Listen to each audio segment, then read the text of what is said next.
잘 모릅니다만, 저도 사실은 이제 그 유광호 박사는 아까 말씀하셨듯이 링컨 대통령에 대해서 저는 이제 전문적인 학자는 사실 아니고 더군다나 이 분야에 있어서는 전문적 식견은 없었는데 예전에 이제 우연히 이거 위인전에 나와 있는 것과는 너무나 다르구만 라는 걸 이제 그렇게 이제 알게 된 계기는 2012년도에 링컨이라는 영화가 있습니다. 링컨 대통령과 관련한 최신작의 영화입니다. 그 영화를 보시면은 한번 보십시오. 찾아서 꼭 보시면은 정말 링컨이라는 사람은 정말 엄청난 정치 공학자다 이런 생각이 듭니다. 박정희 대통령이라는 사람, 제가 그 영화를 보면서 인상이 어떤 생각이 들었냐면 박정희라는 사람은 수박하고 이렇게 생각이 들었습니다. 오히려. 그리고 이제 또 우연히 이제 이런저런 링컨을 맹렬하게 비난하는 지금도 이제 생존해가 있는 정치학자입니다. 이제 이 사람은 이제 남부 출신의 이제 정치학자고, 근데 뭐 비난을 할 작심을 하고 이렇게 한 겁니다. 보니까 어쨌든 그 사람의 시각은 그렇든가 말든가 간에 팩트가 좀 나와 있는 거죠. 근데 팩트를 간단하게 제가 이제 요약하자면 논문에도 좀 쓰고 했습니다만, 또 그리고 유광호 박사님 더 자세하게 또 언급을 하시고, 유광호 박사님 특히 이제 링컨과 박정희 대통령의 그 비교 부분들은 여러 가지로 꼭 한번 이렇게 숙독 스타디를 해주셨습니다. 근데 저는 이제 간단하게 이제 제가 쓴 내용은 어떻게 보면은 제 인상이었다고 할 수 있겠습니다. 링컨이라는 사람이 한 이런 이제 비상대권에 의한 조치가 이거 참 그러니까 거기다 비교를 하면은 박정희 대통령의 유신 체제와 긴급 조치 같은 경우는 세 발의 피노아. 그렇습니다. 그러니까 막 수치로 그냥 비교를 해도 그러니까 그러니까 링컨 대통령의 기간이 얼마 안 되는 기간 동안, 그 다음에 박정희 대통령 유신 체제 이제 7년 기간 동안 10분의 1이 안 됩니다. 긴급 조치가 체포돼서. 그 다음 2차 인혁당 사건 때 그걸 이제 과거사 진상 과거사 재조사 위원회가 뭔가 이제 이름도 잘 안 외워지는 거기서 이래저래 그게 다 김원구 박사께서 이제 지금 발제하신 내용에 다 나오지만 그게 다 교과서에 이렇게 반영이 되고 하는데, 저는 이렇게 이제 이야기를 해주고 싶습니다. 그러니까 2차 인혁당 사건 때 그게 이제 근거된 사람이 대표적인 사람들이 이제 사형이 집행이 됩니다. 그걸 사법살인이다 어쩌다 이렇게 얘기를 하는데 민주화를 탄압하고 어쩌고 자시고 용공 조작이고 모욕이고.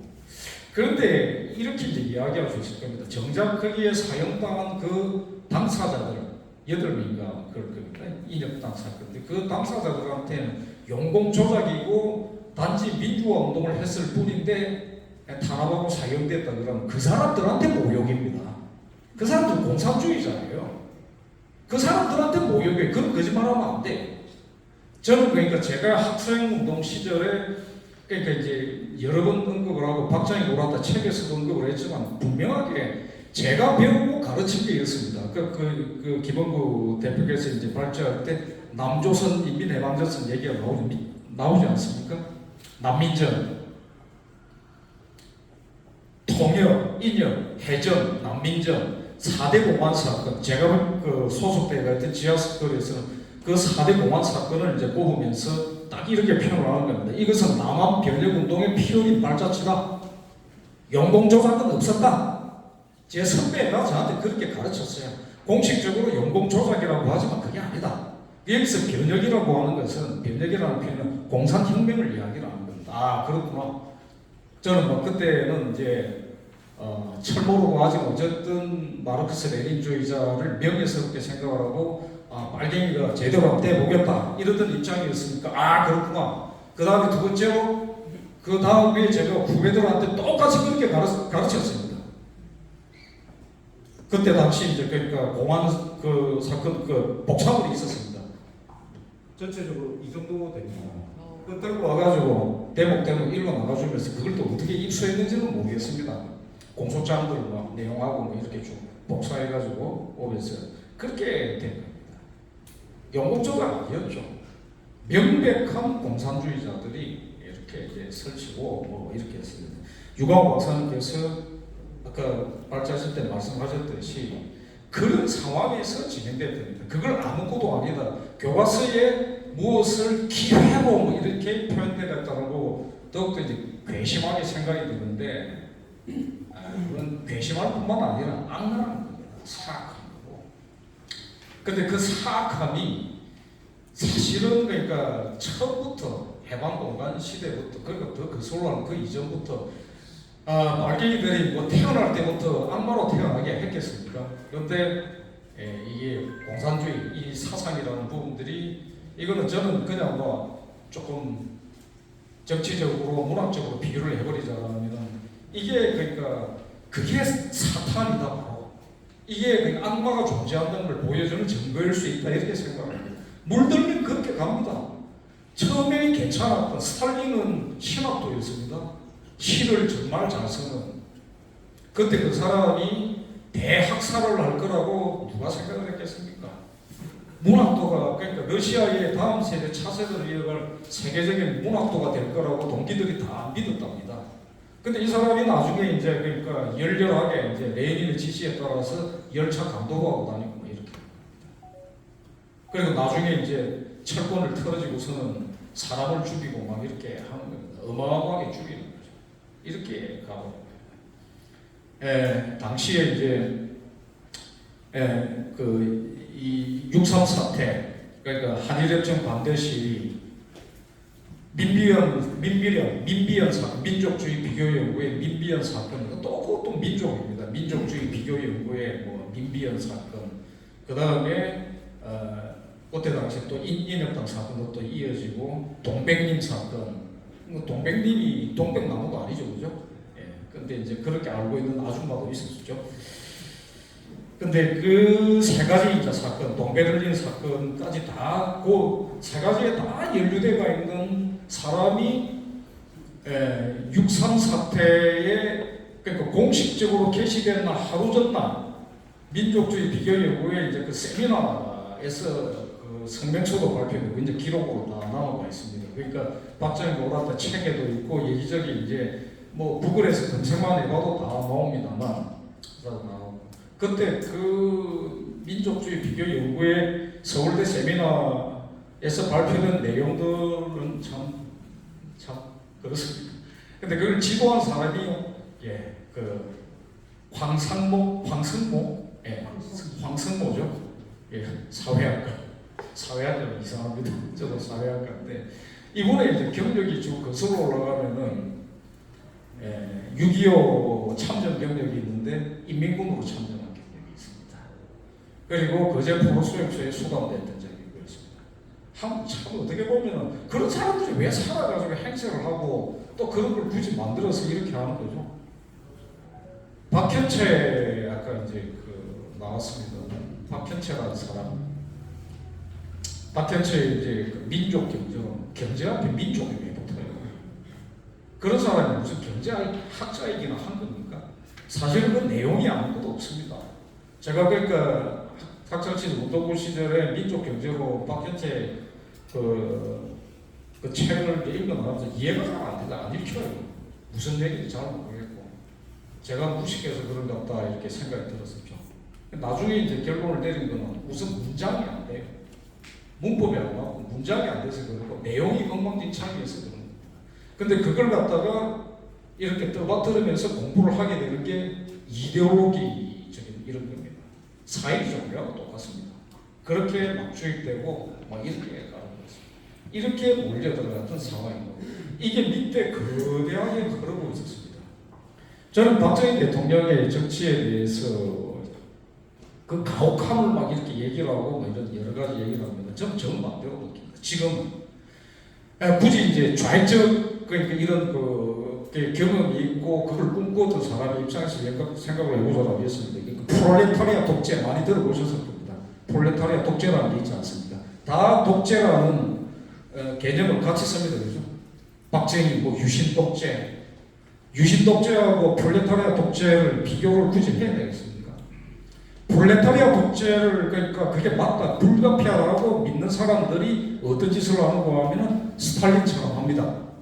홀로도모르라고 이제 많이 알려졌죠. 우크라이나가 왜 저렇게 멀어졌느냐? 굉장히 가깝습니다. 사실은 하나라고 할 수도 있는데 사실은 고의적으로 학살을 당한 겁니다. 고의적인 홀로도모르라는 게 기아에 의한 학살입니다. 왜냐하면 우크라이나의 부모, 폴라크라는 부모이 가장 많았기 때문에 이걸 제거하기 위해서 고의적으로 그러니까 막 그 공물을 징발을 하고 이러면서 학살을 조장을 해버린 그게 홀로도모르. 그러니까 유대인 학살에 대학살에 홀로코스트에 빗대서 이렇게 얘기를 해버리는 정도입니다. 그 다음에 또 어땠습니까? 막 그냥 오택동 얼마나 죽었는지 셀 수도 없습니다. 그러니까 그 대약증 운동 실패로 죽은 사람부터 시작해가지고 그 다음에 문화대혁명 저 소동 그러니까 중국에서는 공식적으로 10년 대동남이라고 부른다는 거니까 그렇게 해가지고 그때 죽은 사람 숫자를 정확히 세지도 못한다는 겁니다. 자행됐던 만행은 극단적인 기록들도 남아있는데 굳이 인용은 안 하겠습니다. 아주 이거는 사람일 수 없는 그런 기록들이 있습니다. 유혈 남자 수준을 넘어갑니다. 이런 것들. 근데 그게 소위 무명이라는 이 광기의 그 소동이 66년에서 76년 10년간 진행이 됩니다. 그 중간에 사이에 뭐가 있었죠? 닉슨 독트린이 있었고 미중 수교가 있고 이렇게 됩니다. 뭐 하는 짓입니까? 그게? 저는 그러니까 닉슨 반공주의자고 그 사람의 훌륭한 부분 존중하는 부분들이 있지만 저는 그 사람은 누구나 실수할 수 있다라는 그 본보기 중에 하나라는 겁니다. 어마어마한 역사적 실수를 저질렀다라는 겁니다. 나이브할 뿐만 아니라 쓸데없는 짓을 합니다. 전 키신저 그 사람 뛰어난 학자인 그 외교적 평가를 본 데 있지만 역시 마찬가지로 어설픈 그러니까 짓거리를 한 본보기 중에 하나라고 생각합니다. 5대 국가 그러니까 나중에 나폴레옹 전쟁 직후에 유럽의 새 체제를 수립하려고 하는 이런 것들을 생각을 하면서 근데 빠져가 있는 게 있죠. 그 5대 강국 간의 균형 체제 그러면서 회복된 세계, 안정된 세계 이렇게 이야기를 하지만 빠져가 있는 게 있습니다. 공산 전체주의 이념이 대두돼서 그 문제와 자유민주 문명이 대립하고 격돌하는 문제는 빠져가 있었던 겁니다. 그 문제를 맞들이고 닉슨이 그래서는 안 되는 거였죠. 그 다음에 저는 감히 이렇게 제가 오히려 뭐 본격적인 학자가 아니기 때문에 그냥 얘기를 던져버리고 싶은데 키신저 같은 경우에는 겉멋이 없다고 생각합니다. 그런 식으로 해가지고 자기는 지금까지 잘했다고 생각하는지 모르겠지만 저는 전혀 인정하지 않습니다. 67년도에 닉슨 독트린을 예고하는 그 닉슨의 논문이 있었습니다. 퍼렌더 표에 게재되어 있던 그 안에 이런 내용이 나옵니다. 중국이라는 거대한 인구를 가진 나라가 변하는 게 인류의 중요한 일 아니냐. 중국이 변해야 된다. 그리고 변할 수 있다. 이렇게 얘기합니다. 변했습니까? 중국이 돈을 벌고 경제력을 축적시켜 나가면서 어떤 일이 이루어졌습니까?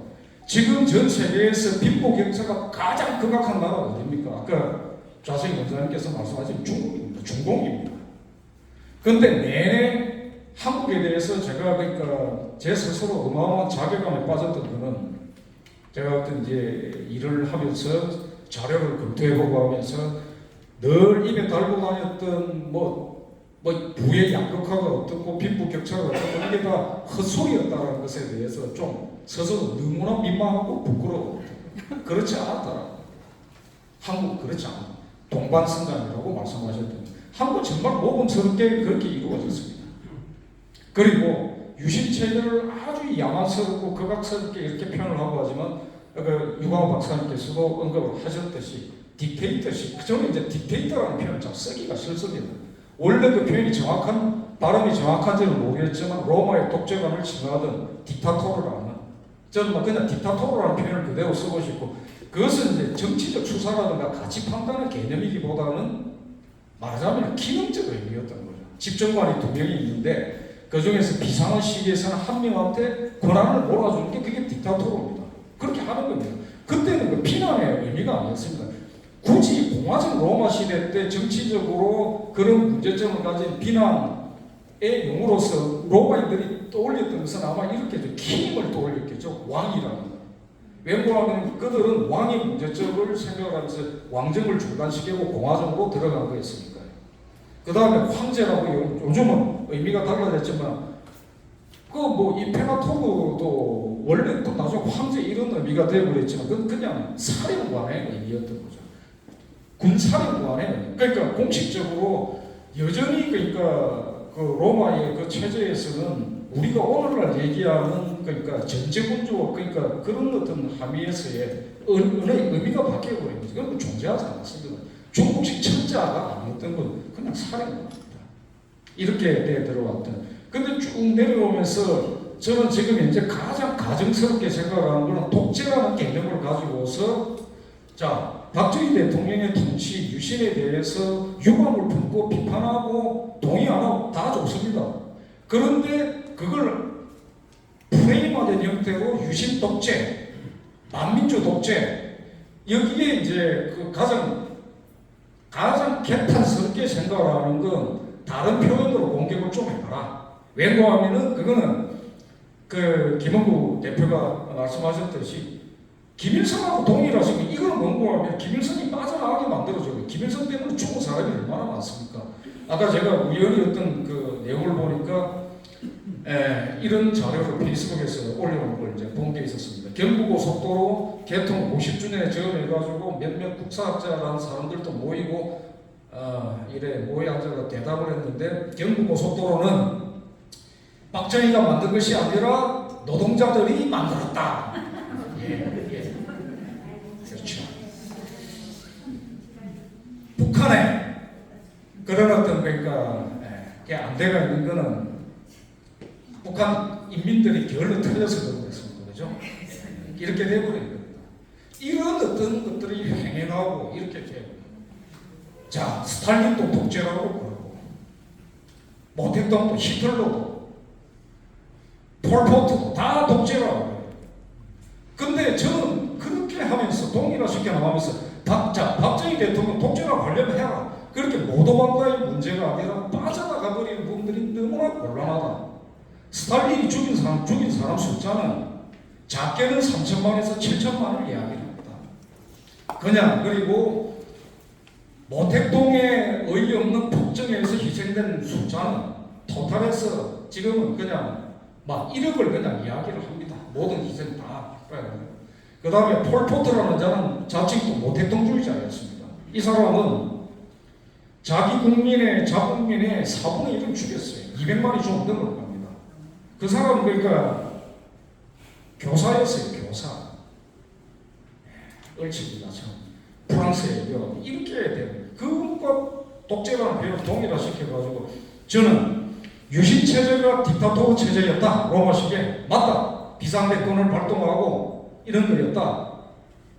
동의합니다. 그렇게 필요했다.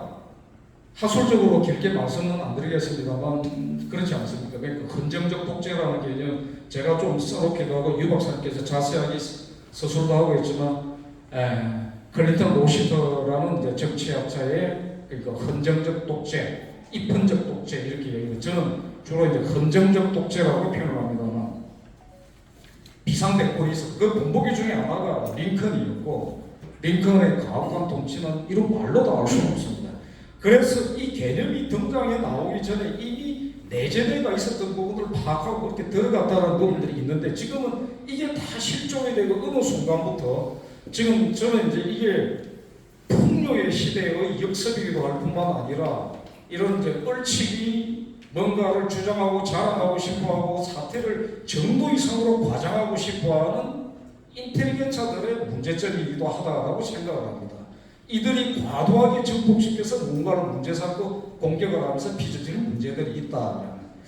여러 가지 이제 자료들을 준비했지만 간단하게 잘 의식하지 않고 넘어가면 그냥 그 사진만 몇 개 보여드리고 이거는 이제 표지에 있는 이 사진입니다. 이런 사진이었다는 거 꼭 기억을 해두셨으면 합니다. 미국의 파운딩 파더들입니다. 제가 이제 이걸 소개드리는 게 미국을 반민주 독재 국가라고 하는 사람은 아무도 없죠. 그런데 보면은 미국의 정치의 도처에는 독재가, 특히 독재관이 파스케스를 가지고 있는, 파스케스라는 게 이제 릭토로는 말하자면 근위병이고 수호대 이런 겁니다. 그러니까 직접적인 경호대 같은 겁니다. 같이 행렬을 이루어가지고 가는데 그게 이제 상징적 무기로 24개. 독재관이 가장 많습니다. 그런데 그걸 자랑스럽게 다니고 이렇게 했습니다. 로마 공화정을 모델로 했고 파운딩 파더들은 전부 다 별명들이 다 로마의 이런 사람들 별명을 가지고 있습니다. 자, 로마의 상징이 독수리 문장은 다 아시는데 저 파스케스가 있다라는 것들은 저 파스케스라는 게 한자로는 속간이라고 합니다. 자작나무로 해가지고 도끼를 딱 묶어 놓는데 전부 하면 도끼가 말 안 들으면 벌 준다 이런 뜻입니다. 이렇게 이 파스케스라는 게 있는데 릭토르, 저걸 들고 다니는 그러니까 호위대입니다. 딕타토르가 가장 많은 숫자를 거느리고 다닙니다. 24명 이렇게 24개의 파스케스를 들고 다니고 그 황제 임페라토르 갔을 때도 마찬가지였습니다. 자, 이 사람이 워싱턴입니다. 이 사람이 짚고 있는 게 보이시죠? 파스케스라는 겁니다. 로마의 독재관, 딕타토르의 상징인 저걸 딱 짚고 있습니다. 링컨입니다. 링컨 좌상입니다. 링컨 기념관에 있는 그 양쪽에 짚고 있는 게 파스케스입니다. 그러면 이제 뭐 그렇게 되겠네요. 나는 독재자라는 걸 증명하고 있는 게 되어버리겠네요. 여기가 미국의 국회의사당입니다. 미 국회의사당입니다. 미 국회의사당의 저기 양쪽에 저게 파스케스입니다. 두 개가 미 국회의사당입니다. 바이든이 연설을 하고 있죠. 이게 또 이 기념관, 국립동상 컬렉션 의사당 내에 있습니다. 근데 이게 자세히 보면 전부 다 이 하나하나가 다 저게 문양이 다 파스케스예요. 저거 장식을 해놨습니다. 이렇게 되겠네요. 우리는 독재자다 이렇게 되거든요. 그 외에도 엄청나게 많습니다. 수도 배가 미국은 저걸로 가득 채워져가 있습니다. 이렇습니다.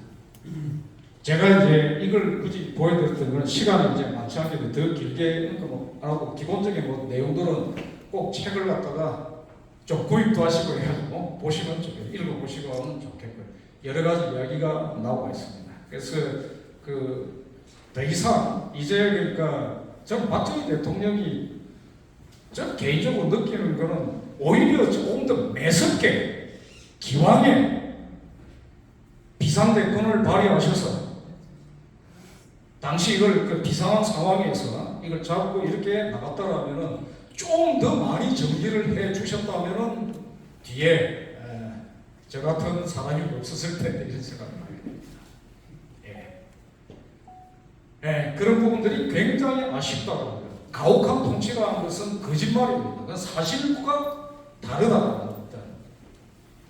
남미의 군사독재 이런 거 개념과 다 똑같이 이렇게 동일선상에 넣어가지고 그렇게 하는데 사실과 다릅니다. 지나치게 오히려 옹건했다라는 부분들, 이런 부분들이 오히려 좀 문제가 아니었나. 그리고 박정희 대통령은 대화를 참 너무 열심히 하시더라고요. 안 했다라고 적으면 안 됩니다.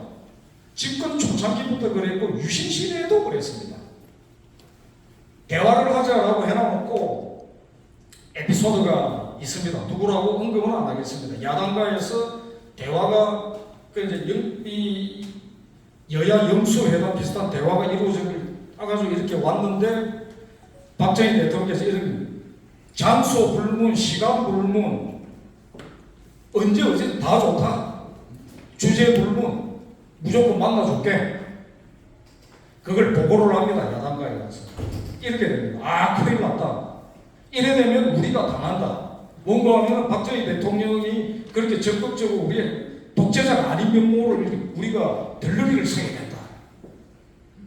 어떻게 해서든지 그걸 집어채워라 이렇게 됩니다. 그 다음에 그걸 교섭을 해가 자리를 만든 사람이 말하자면 밀려납니다. 한동안 이런 일이 발생합니다. 민주주의를 신성화시켜가지고 여러 가지 이야기를 합니다만 저는 언젠가 학술적으로 반드시 한번 그걸 본격적으로 검토를 하고 정착을 시켰으면 하는 이런 부분이 있습니다. 제가 비유적으로는 양아치 디모크라시라고 표현하고 싶습니다. 이런 게 존재한다라고 합니다.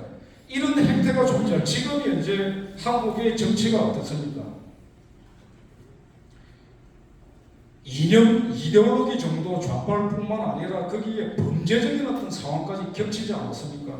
그러면서 어이없는 정도의 거짓말을 끊임없이 해대지 않습니까? 마구잡이로 이렇게 하지 않습니까? 이런 사람들과 국민들도 이렇게 느끼잖아요. 이런 사람들이 그게 정치적 자유에 해당이 됩니까?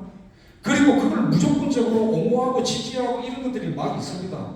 이런 사람들이 주권자로서의 양식 있는 시민으로서의 자격은 있기는 합니까? 이런 상황인데도 그대로 민주주의 어떻고 저떻고 이렇게 가야 됩니까? 이게 민주주의 맞기는 맞나요? 저는 그래서 민주주의의 가장 큰 적은 제가 논문에 핵심적으로 지적했던 것은 독재라는 용어에 이제 더 이상 현혹되지 말자. 두 번째로 민주주의의 가장 큰 적은 민주주의 자신이다. 이렇게 이걸 봐야 된다. 양아치들이 행세를 할 수 있는 부분들을 차단하고 봉쇄하는 부분들은 국가의 문명국가를 국민국가를 수호하기 위해서는 오히려 중요한 일 아니냐. 저는 이렇게 오히려 말씀을 드리고 싶습니다. 지금 저는 그렇게 느낍니다. 유신 당시에는 어떠했을 것 같습니까? 그때도 오늘 더 자세히 언급은 안 하겠습니다만 정치적으로 몇 가지 4대국 안전보장론이라든가 그 다음에 대중경제론 같은 이런 차원의 문제만이 아니라 그때야말로 60년대 70년대 초반까지 그 이전까지의 그야말로 양아치 디모크라시라고 할 수밖에 없는 행태들이 어마어마했습니다. 야당에. 그건 저는 압니다. 군인들은 상대적으로 순진했습니다. 그 중에서도 정치공학적으로 가장 순진했던 사람에 해당되는 사람은 지나치게 그런 교양을 갖다가 많이 학습을 하셨는데 저는 박정희 대통령이 오히려 그랬다고 생각합니다. 정말 교과서적인 것을 지키려고 애를 쓰시는 모습이 어록으로도 실제 행태로도 다 남아가 있습니다. 말같지 않은 놈들과 상대를 해주면서 그래도 달래고 하는 부분들이 있었습니다. 이게 뭐였을까? 그런데 정반대편에서는 어마어마한 음모, 오늘 그까지 길게 언급은 안 하겠습니다. 그런 상황이었다. 그걸 무릅쓰고 이렇게 이루어진 게 한강의 기적이었다. 유신체제는 가혹한 암흑의 통치가 아니라 사실은 굳이 고전적으로 들어가자면 비상대권이었고 헌정적 독재였고 더 거슬러 가면은 딕타토르였고 그럴 만한 국내외적인 어떤 조건이 충분했다. 그리고 그럼에도 불구하고 그 통치는 극히 제 기준으로는 프롤레타리아 독재가 해대는 짓에 비교는 안 됩니다. 지나치게 온건하고 얌전했다. 이렇게 말씀을 드리고 싶습니다. 여기까지 마치겠습니다.